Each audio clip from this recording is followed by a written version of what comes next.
नाही त्याच्या संदर्भात आपण जो मुद्दा मांडलेला नाना भाऊ, आता आपण मागच्या काळामध्ये जायकाला प्रस्ताव पाठवला होता नाग नदी सुधारचा. या प्रस्तावाला त्यांनी मान्यता दिली, 1900 कोटी रुपये दिले. त्याची टेंडर आपण काढलेली आहे. यातलं काम काय आहे? नाग नदीमध्ये एक थेंबही सांडपाणी जाणार नाही हे त्याचं काम आहे. नाग नदी, पोहरा नदी, पिवळी नदी असं तिघांचाही प्रकल्प आपण तयार केलेला आहे. आणि याच्यामध्ये जिथून जिथून घाण पाणी सांडपाणी जातं हे सगळं एसटीपीच्या माध्यमातून शुद्ध करूनच त्याच्यामध्ये जाईल. त्यामुळे हे जे आपल्याकडे घाण पाणी येत आहे हे एसटीपी तयार झाल्यानंतर निश्चितपणे बंद होईल.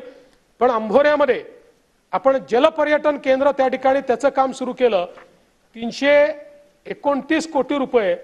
यामुळे भंडारा जिल्हा असेल, नागपूर जिल्हा असेल, एकीकडे चंद्रपूर, नागपूर, गोंदिया, भंडारा या सगळ्या भागातलं जंगल, त्यामुळे वनपर्यटन आणि या वनपर्यटनासोबत जलपर्यटन अशा प्रकारचं आंतरराष्ट्रीय इन्फ्रास्ट्रक्चर या ठिकाणी आपण पर्यटनाकरता निर्माण करतो. काय नाही चालू आहे. आता आपण पाईपलाईन करतो ना. आता आपण कॅनलचं कामच आपण 2017 साली निर्णय केला, know open canal system.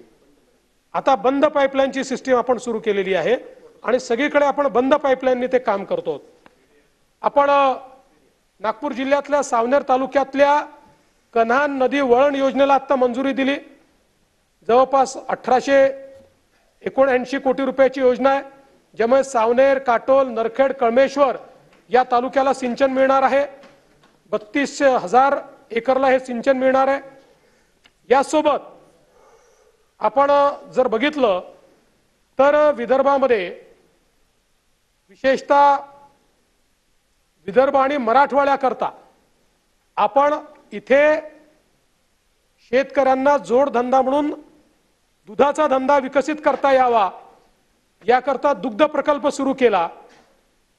Mother डेअरीला त्याच्यामध्ये इन्व्हॉल्व केलं आणि 160 कोटी रुपयाचा प्रकल्प आहे. याचा टप्पा 2 आपण त्या ठिकाणी दिलेला आहे. आणि या टप्पा 2च्या माध्यमातून आज मोठ्या प्रमाणात विदर्भातल्या आणि मराठवाड्यातल्या शेतकऱ्यांना दुधाचा धंदा हा कसा डेव्हलप करता येईल या संदर्भातलं काम आपण करतो. आपण नागपूरमध्ये आंतरराष्ट्रीय कृषी सुविधा केंद्र असेल, नागपूर, काटोल, कळमेश्वर, मोर्शी, बुलढाणा अशा 5 ठिकाणी आधुनिक संत्रा प्रक्रिया केंद्र आपण सुरू करतो.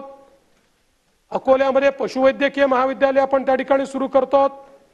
आणि हे सगळं करत असताना वेगवेगळ्या प्रकारच्या ज्या काही घोषणा आपण केल्या होत्या, विदर्भामध्ये अमरावती, भंडारा, गडचिरोली, वर्धा आणि बुलढाणा अशा 5 ठिकाणी शासकीय वैद्यकीय महाविद्यालयाची घोषणा आपण केली होती.